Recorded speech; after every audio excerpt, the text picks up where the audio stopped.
Students and my dear friends, I welcome all the students of 11th standard on my channel. So, what you have to do, if you really like my videos, please subscribe my channel, like my videos and press the bell icon button so that you will receive all the notifications of my upcoming videos. Dear friends, if you are doing it, thank you so much for that. If you are not doing it, please do it so that you will not miss any updates from my channel. Okay, thank you and welcome again on my channel. गेल्या व्हिडिओमध्ये आपण बघितलं होतं cherry tree ही जी poem आहे त्या पोयममधलं ice breakers आपण बघितले होते आणि जे ऑथर आहेत रस्किन बॉन्ड, त्या रस्किन बॉन्ड यांची आपण इंट्रोडक्शन बघितलं होतं. आता आपल्याला मूळ पोएम कडे जायचं आहे आणि ती पोएम सुरू करायच्या आधी आपल्याला त्याचं बॅकग्राऊंड जे आहे ते एकदा बघायचं आहे. तर पोएमचं टायटल आहे चेरी ट्री. याच्यावरून आपल्याला सरळ समजतं की ही पोएम जी आहे ती चेरी नावाच्या झाडावर किंवा चेरी नावाच्या ट्रीवर लिहिण्यात आलेली आहे. म्हणजे मेन थीम जी आहे पोएमची ती काय आहे तर चेरी ट्री. मग आता चेरी ट्रीवर लिहिलेली पोएम आहे म्हणजे नेमकं त्यात काय आहे तर ऑथरनी लावलेली ट्री आणि त्याला त्या ट्रीबद्दल असलेली आत्मीयता. कारण आपण स्वतःहून जेव्हा एखादी गोष्ट जोपासतो तिला आपण आपल्या मनाच्या जवळ ठेवतो, बरोबर. आणि त्यामुळे जी गोष्ट आपल्या मनाच्या जवळची असते त्याला आपण तितकंच जपतो. आणि तेच ऑथरचं पण झालेलं आहे की स्वतः लावलेलं झाड आणि दुसऱ्यांनी लावलेलं झाड यातला फरक कसा, तर तो ऑथरनी आपल्याला या पोएममधून समजून दिलेला आहे. तर आपण बघूया चेरी ट्री ही पोएम. मी तुमच्यासाठी पोएम वाचतो आणि तुम्हाला line by line, word by word प्रत्येकाचा अर्थ समजावून सांगतो. So let's start with the poem. 8 years have passed since I placed my cherry seed in the grass. Must have a tree of my own, I said, and watered it once and went to bed and forgot. Okay, मग आता ऑथरनी सुरुवात कुठून केली आहे? 8 years have passed. Author म्हणतो की मी 8 वर्षांपूर्वी, म्हणजे त्या गोष्टीला आता 8 वर्ष झाली आहेत. कशाला? Since I placed my cherry seed, म्हणजे ज्या वेळा मी चेरी ट्रीचं झाड लावलेलं होतं. कुठे? In the grass. ओके, आणि मग पुढे काय म्हणतो author? Must have a tree of my on, I said. Okay, must have a tree of my on, I said. आणि तो ऑथर काय म्हणतो की मला असं वाटलं की मी लावलेलं सुद्धा एक झाड असायला हवं, असं त्याला मनाशी वाटलं. आणि म्हणून तो म्हणतो की must have a tree of my on, माझं स्वतःचं पण एक झाड असलं पाहिजे. अँड वॉटर्ड इट वन्स, आणि त्यांनी काय केलं, ती चेरी ट्री लावली आणि एकदाच त्या चेरी ट्रीला पाणी घातलं. वॉटर्ड म्हणजे काय? पाणी घातलं एकदाच. अँड वेंट टू बेड, आणि तो झोपी गेला. अँड फॉरगॉट, आणि त्या झाडाबद्दल कम्प्लिटली विसरला. फॉरगॉट म्हणजे आपण झाड लावलंही आहे हे तो चक्क विसरून गेला. But cherries have a way of growing. But cherries have a way of growing. मग कुठलंही झाड आपण लावतो, 1-2 वेळा त्याला पाणी घालतो आणि विसरून जातो. कारण काय की आपण आपल्या बाकीच्या व्यस्ततेत लागतो आणि मग विसरल्यामुळे त्या झाडाकडे आपलं दुर्लक्ष होतं. पण तरीही निसर्गाची किमया कशी आहे की ते निसर्ग जे आहे ते त्या झाडाला आपोआप ग्रोथ देत असतं.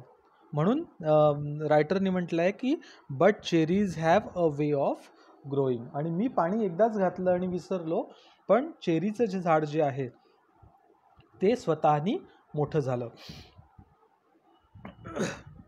दो no one is caring very much or knowing.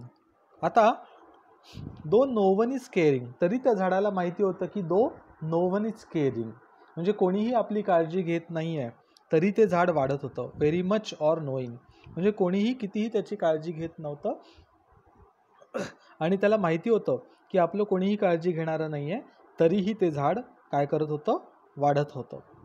And suddenly that summer near the end of May I found a tree had come to stay. मग आता काय झालं, एक दिवस उन्हाळ्यामध्ये तो जो ऑथर आहे त्या ऑथरनी एकदा बघितलं त्या झाडाकडे आणि I found a tree had come to stay. Come to stay म्हणजे ते जे झाड आहे ते काय झालं, उगवलं. कम टू स्टे राहायला आलं, स्टे म्हणजे राहणे. सो राहायला आलं म्हणजे काय तर उगवलं. It was very small 5 months child. आता त्या झाडाची कंपॅरिझन केलेली आहे. इट वॉज व्हेरी स्मॉल, ते झाड कसं होतं, खूप छोटं, आणि 5 months चाइल्ड 5 महिन्याच्या मुलासारखं ते झाड होतं. म्हणजे यांनी जेव्हा लावलं होतं त्याच्यानंतर आता 5 महिने उलटून गेले आणि 5 महिन्यानंतर त्याचं लक्ष त्या झाडाकडे गेलं. लॉस्ट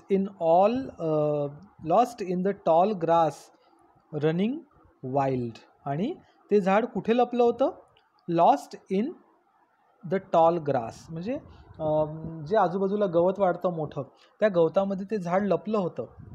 रनिंग वाईल्ड म्हणजे काय, जे जंगली गवत असतं, आणि रनिंग म्हणजे वाढणे.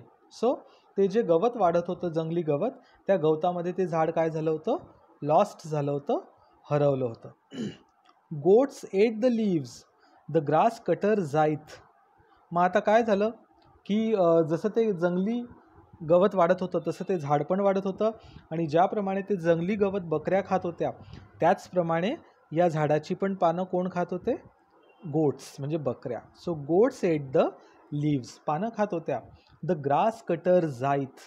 आता ग्रास कटर जो असतो, जी व्यक्ती ग्रास कट करायला येते, सो त्याची जी कात्री असते मोठी, त्या कात्रीला आपण म्हणतो जाईत. ओके, सो तो जो ग्रास कटर आहे तो काय करत होता की त्या कात्रीने स्प्लिट इट अपार्ट, म्हणजे त्या झाडाचे 2 तुकडे, स्प्लिट इट अपार्ट म्हणजे वेगळं करत होता, त्या झाडाचे तुकडे करत होता. And a monsoon blight shrivelled the slender stem. आणि मॉन्सून ब्लाइट म्हणजे जो पावसाचा तडाखा होता, त्या पावसाच्या तडाख्यामुळे ते झाड काय व्हायचं, डॅमेज व्हायचं. Blight means damage. Shrivelled the slender stem, shrivelled म्हणजे ते जे त्याचं स्टेम म्हणजे खोड. सो त्या झाडाचं जे खोड होतं ते कसं होतं, नाजूक होतं तेव्हा, 5 महिन्याचं असल्यामुळे, आणि त्यामुळे त्या झाडाचं खोड ते काय झालं, वाळलं. कशामुळे, अतिपावसामुळे सुद्धा आपली झाडं काय होतात, मरतात. त्याच्यामुळे त्याचं झाड जे होतं ते काय झालं, श्रिवल्ड होत होतं, वाळत होतं. Even so next spring I watched 3 new shoots grow. आणि मग तरीही पण, इवन सो, ओके, आता एवढं सगळं होऊन सुद्धा, मॉन्सूनचा तडाखा येऊन सुद्धा, किंवा ग्रास कटरने ते कापल्यावर सुद्धा, ओके, नेक्स्ट स्प्रिंग म्हणजे पुढच्या सीझनमध्ये त्यांनी काय बघितलं ऑथरनी, की 3 न्यू शूट्स ग्रो, म्हणजे त्याला नवीन पालवी फुटत होती, त्याला नवीन पानं येत होते. The young tree struggle upward thrust its arms in a fresh fierce lust. मग आता त्या झाडाला काय म्हटलं आहे, यंग ट्री. आणि ते जे यंग ट्री आहे ते काय करत होतं, स्ट्रगल करत होतं, कशासाठी, जगण्यासाठी. The young tree struggle upward thrust its arms in a fresh fierce lust. आणि ते झाड कसं स्ट्रगल करत होतं, अपवॉर्ड म्हणजे वर येण्यासाठी, थ्रस्ट इट्स आर्म्स, थ्रस्ट म्हणजे जोराने वर फेकणे, थ्रस्ट, आणि इट्स आर्म्स म्हणजे त्याच्या फांद्या, आर्म्स म्हणजे आपले हात किंवा बाहू, पण इथे त्याचा अर्थ घ्यायचा झाडाच्या फांद्या. सो तो त्या आपल्या फांद्या कुठे फेकत होता, तर अपवर्ड म्हणजे वरच्या दिशेने. कशासाठी, in a fresh fierce lust, त्याला जगण्याची काय होती, आशा होती, अपेक्षा होती. त्याच्यामुळे फियर्स मीन्स पॉझिटिव्ह, त्याचा जो आउटलुक होता, त्याचा जो व्ह्यू पॉईंट होता जगण्याचा, तो कसा होता, पॉझिटिव्ह होता, अग्रेसिव्ह होता. आणि त्याच्यामुळे तो स्वतःचे जे फांद्या आहे त्या वरच्या बाजूनी तो फेकत होता म्हणजे वाढण्याच्या दिशेने तो स्वतःला झोकून देत होता ट्री. ओके, त्याच्यामुळे त्याला म्हटलं आहे की तो यंग ट्री आहे, कारण यंग जनरेशन ही स्ट्रगल करत असते. आणि म्हणून त्या ट्रीला काय म्हटलेलं आहे तर young tree, because the tree was struggling. Okay, कशासाठी तर जगण्यासाठी. Okay, next paragraph. For light and air and सन.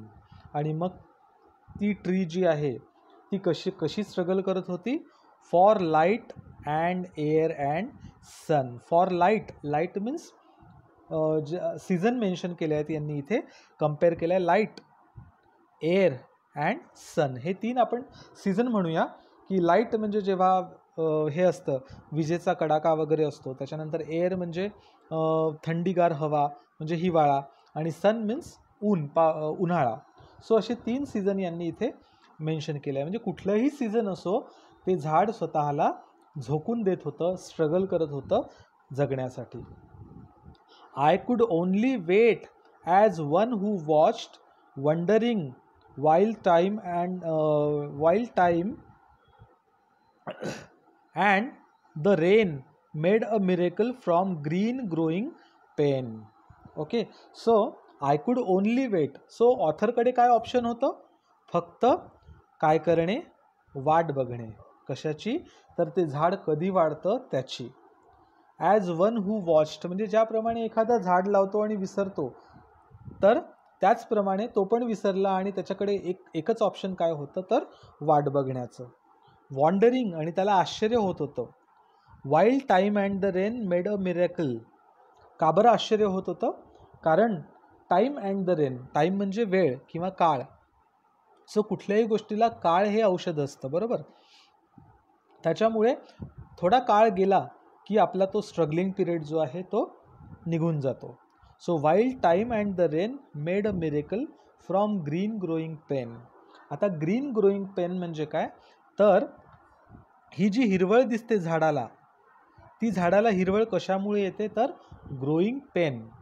म्हणजे जसं आपण इथे म्हणूया की एखाद्या, आपल्याला असं वाटतं की तो डॉक्टर आहे, तो इंजिनियर आहे, पण तो कसा डॉक्टर झाला किंवा कसा इंजिनियर झाला किंवा कसा IAS झाला, कसा तो कलेक्टर झाला, हे आपल्याला दिसत नाही. कारण त्याच्या मागे त्याचे पेन असतात, श्रम असतात किंवा त्याच्या वेदना असतात.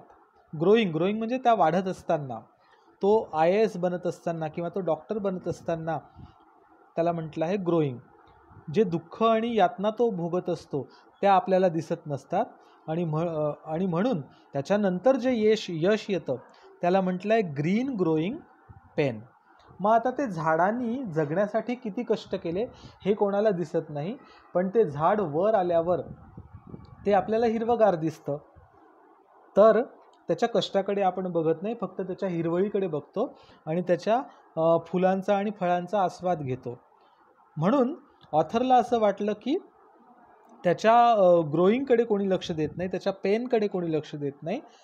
पण हे झाड कशामुळे वाचलं तर टाईम म्हणजे थोडासा काळ जाऊ द्यावा लागला स्ट्रगलिंगचा, आणि पाऊस. सो या दोघांनी काय केलं, मिरेकल म्हणजे चमत्कार केला, आणि म्हणून हे झाड वाचलं आज. त्यानंतर ऑथर काय म्हणतो, I went away next year spent a season in Kashmir. मग आता नेक्स्ट सीझनमध्ये म्हणजे पुढच्या वर्षीच्या उन्हाळ्यामध्ये ऑथर काय केलं, ऑथरनी I went away next year spent a season in Kashmir. तो पुढच्या उन्हाळ्यामध्ये कुठे गेला, सुट्ट्या घालवण्यासाठी काश्मीरला गेला. Came back thinner rather poor. Came back thinner म्हणजे तो आणखी बारीक होऊन आला म्हणू आपण. रादर पुअर म्हणजे तब्येतीने म्हणू आपण. तर तो जेव्हा गेला तेव्हा तो बारीक होऊन आला आणि थोडासा तब्येतीने अशक्त होऊन आला असं म्हणू. But richer by a cherry tree. मग तो तब्येतीने पुअर झाला होता, पण कशामुळे रिचर झाला होता तर चेरी ट्रीमुळे तो रिचर झाला होता, म्हणजे श्रीमंत झाला होता. तर का बरं श्रीमंत झाला होता? कारण जेव्हा तो सुट्ट्या घालवायला गेला काश्मीरला, तेव्हा ते झाड छोटं होतं किंवा त्याला फळं यायचे होते. पण आता तो जेव्हा काश्मीरवरून आला तेव्हा त्याला फळं यायला लागली. त्याच्यामुळे तो चेरी ट्रीमुळे श्रीमंत झाला, कारण त्याला आता चेरी यायला लागल्या होत्या. 6 feet hi my on dark cherry. So त्याचं झाड, आता पहा त्याने इथे काय म्हटलं आहे, 6 feet hi my on dark cherry. ते झाड कोणाचं आहे? माझं आहे, मी लावलेलं आहे, अशी भावना त्याच्या मनामध्ये जागृत झाली. तेच जर दुसऱ्यांनी लावलेलं झाड असतं तर त्याला त्या झाडाबद्दल इतकी आत्मीयता वाटली नसती. ओके, म्हणून तो म्हणतो की ते झाड कसं आहे, 6 feet hi my on dark cherry. आणि तो श्रीमंत का झाला असं म्हणतोय तो? कारण त्याचं जे झाड आहे ते आता 6 फूट उंच झालं होतं, म्हणून तो श्रीमंत झाला आणि त्याला आता चेरी यायला लागल्या. And I could scarcely believe it a berry. I could scarcely believe. Scarcely believe means काय? म्हणजे क्वचितच किंवा कदाचितच मला वाटलं. Okay, scarcely. I could scarcely believe it a berry. क्वचितच मला वाटलं किंवा विश्वास होता की त्या झाडाला काय येईल, बेरी येईल एखादी, असं मला वाटलंच नव्हतं आत्तापर्यंत. आणि म्हणून तो श्रीमंत झाला असं तो म्हणतोय. आणि ती बेरी कशी होती? Ripened and jewelled in the sun. Ripened means पिकलेली पूर्ण, and jewelled in the sun. So jewelled means जशी आपली ज्वेलरी असते, आपले दागिने, सो ते जसे चकाकतात, चमचमतात, त्याचप्रमाणे ती जी बेरी आहे ती सूर्यामध्ये कशी होत होती? चमकत होती, ज्वेलरीसारखी. Okay, hung from a branch just one. आणि किती बेरी आल्या होत्या? फक्त एक बेरी आली होती. आणि ती एक बेरी आल्यानंतर त्या ऑथरला जो काही आनंद झाला तो कोणालाही तो सांगू शकत नव्हता. Hung from a branch just one. And next year there were blossoms, small, pink, fragile, quick to fall. And next year there were blossoms. ब्लॉझम्स म्हणजे बहर आला त्याला, त्या झाडाला. आणि बहर आल्यानंतर कशा चेरी होत्या? Small and pink. Small, pink, pink कलरच्या चेरी होत्या, कारण पिकण्याच्या आधी त्या पिंक कलरच्या असतात आणि मग त्या डार्क होतात. त्यानंतर फ्रॅजाईल, पिकल्यानंतर त्या कशा होतात? फ्रॅजाईल म्हणजे नाजूक. आणि नंतर quick to fall. Okay, quick to fall म्हणजे जसं आपण बघतो कुठल्याही झाडाचं फळ जेव्हा पिकतं तेव्हा ते पिकल्यानंतर खाली पडायला तयार असतं किंवा तोडायला तयार असतं, तोडण्यासाठी. So that is quick to fall. Next म्हणतो तो, at the merest breath the slippiest breeze. Okay, म्हणजे ते क्विक टू फॉल, पडायला तयार आहे. तर ते कसं पडतं? म्हणजे एखाद्याने साधा श्वास जरी घेतला, मियरेस्ट म्हणजे फक्त, ब्रेथ मीन्स श्वास, म्हणजे एखाद्याने नुसता श्वास जरी घेतला तरी त्या श्वासाच्या हवेनी सुद्धा ते पडू शकतं, इतकं ते पिकलेलं असतं.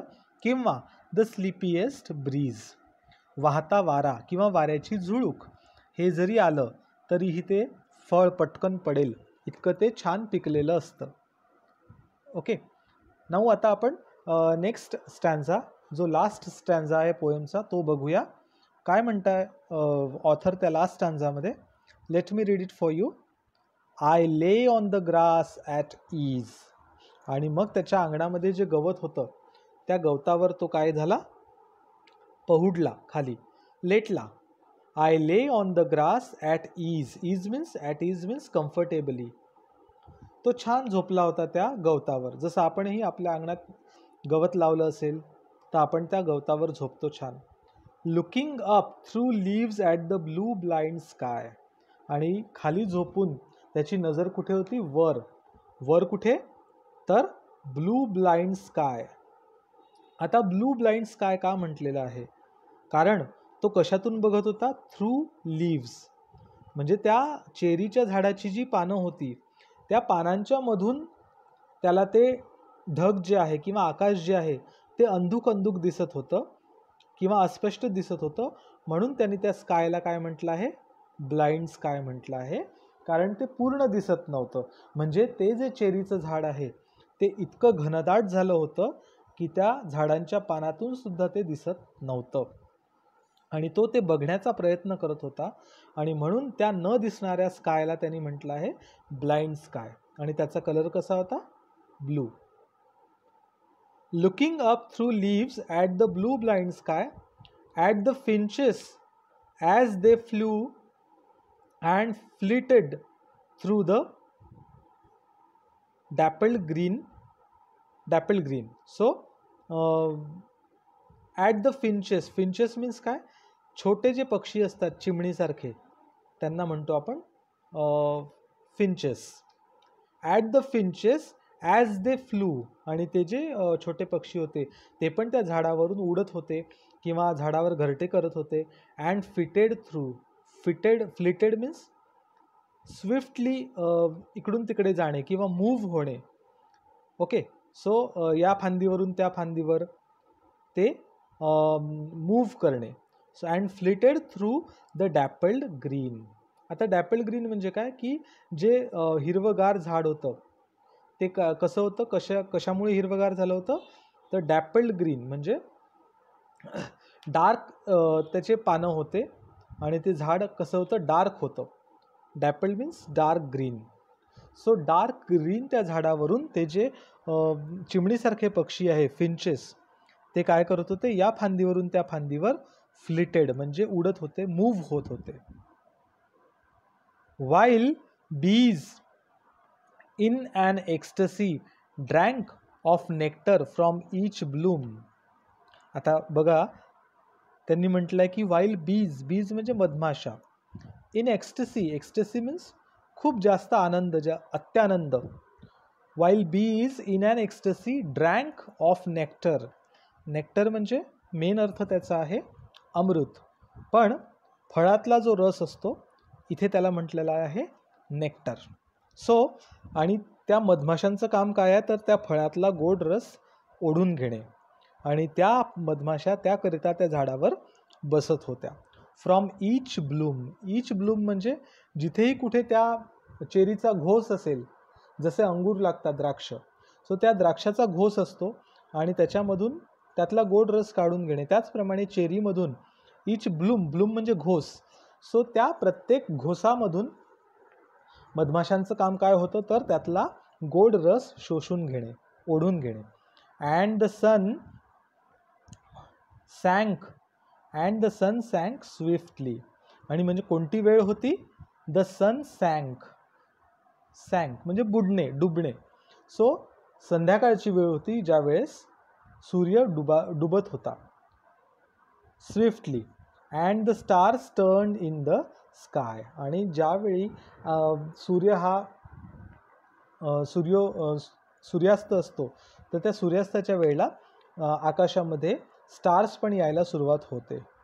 सो तेव्हा and the stars turn in the sky, आणि स्कायमध्ये स्टार्स यायला पण सुरुवात झाली.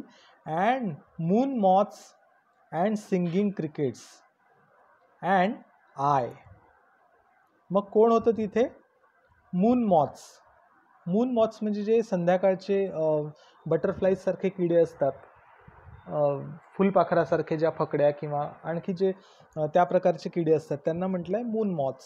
अँड सिंगिंग क्रिकेट्स म्हणजे ते जे किरकिर आवाज करतात रात्रीचा ते किडे, सिंगिंग क्रिकेट्स. अँड आय, आणि मी, असे तिघं जण आम्ही तिथे होतो. तर moon moths and singing crickets and I. तर आम्ही काय बघत होतो, त्या हिरव्यागार झाडामधून स्कायकडे बघत होतो. Yes, I praise night and stars and tree. आणि मी काय करत होतो, प्रेज्ड स्तुती करणे, night and stars and the tree. कशाची स्तुती करत होतो, तर night and stars and tree. So ती जी रात्र होती ती रात्र किती छान होती याचं तो वर्णन करत होता. अँड स्टार्स, आणि ते स्टार्स जे आहे ते त्या झाडांच्या फांद्यांमधून किती छान चमकत होते, आणि ते झाड किती छान बहरलं होतं, हिरवंगार होतं, त्यावर कसे पक्षी बसत होते, या फांदीवरून त्या फांदीवर उडत होते, त्याच्यानंतर मधमाशा कशाप्रमाणे त्यातला रस शोषून घेत होत्या, या सगळ्या गोष्टीचं वर्णन तो करत होता, स्तुती तो करत होता. आणि हे सगळं कशामुळे शक्य झालं, तर ती चेरी ट्री मोठी झाली, मी लावली ती चेरी ट्री म्हणून ती मोठी झाली आणि आज ती सगळ्यांना काय करते आहे, आधार देते आहे. That small the cherry grown by me. आता बघा त्या ऑथरला काय वाटलं, ग्रोन बाय मी, कोणी लावली आहे, मी लावली आहे ती tree. That small the cherry, आणि ती छोटंसं झाड होतं जेव्हा मी लावलेलं होतं, कशाचं, चेरीचं. आणि ती कोणामुळे वाढली, तर ग्रोन बाय मी, माझ्यामुळे ते झाड आज इतकं मोठं झालं आणि माझ्यामुळे त्या सगळ्यांना फायदा होतो आहे. कोणाकोणाला, तर त्यावर बसणाऱ्या फिंचेसला, त्याच्यानंतर बीजला, त्यानंतर मून मॉथ्सला, क्रिकेट्सला, या सगळ्यांना माझ्यामुळे फायदा झालेला आहे. ओके, सो या पोएममधून पोएट आपल्याला हा मेसेज देत आहेत की जर आपण एखादं झाड लावलं तर आपण त्या झाडाची कशाप्रमाणे काळजी घेऊ शकतो किंवा कशाप्रमाणे आपण काळजी घेतो, कारण आपण दुसऱ्या झाडाची तितकी चांगली काळजी घेणार नाही जितकी आपण स्वतः लावलेल्या झाडाची घेतो. त्यामुळे ऑथरचं मेसेज असा आहे या पोएममधनं की प्रत्येकाने आपल्याकडे एक तरी झाड स्वतः लावायचं आणि त्याची काळजी घ्यायची आणि त्याला वाढवायचं, मोठं करायचं, आणि मग त्याचा फायदा सगळ्यांना होईल असं काहीतरी आपण करायचं. सो ही पोएम आपण आज बघितली. या पोएममधलं जर आपल्याला काही समजलं नसेल तर आपल्याला काय करायचं आहे, पुन्हा पुन्हा हा व्हिडिओ बघायचा आणि पूर्ण पोएम समजावून घ्यायची आहे. ओके, आणि परत एकदा आठवण करून देतो की तुम्हाला माझ्या व्हिडिओजला लाईक करायचं आहे, माझ्या चॅनलला सबस्क्राईब करायचं आहे आणि बेल आयकॉन बटनसुद्धा प्रेस करायचं आहे. कशासाठी, तर तुम्हालाच या व्हिडिओजचा फायदा व्हावा याकरिता आपल्याला ते करायचं आहे. ओके, सो आपण भेटूया पुढच्या व्हिडिओमध्ये, आणि पुढच्या व्हिडिओमध्ये आपण बघणार आहोत ब्रेन स्टॉर्मिंग या पोएमचं, आणि त्याच्यानंतर पोएटिक डिव्हायसेस जे आहे पोएममधले ते पण आपण पुढच्या व्हिडिओ लेक्चरमध्ये कंटिन्यू करणार आहोत. Till then, a very good day and bye bye, and also thank you for listening me so patiently. Thank you so much and goodbye.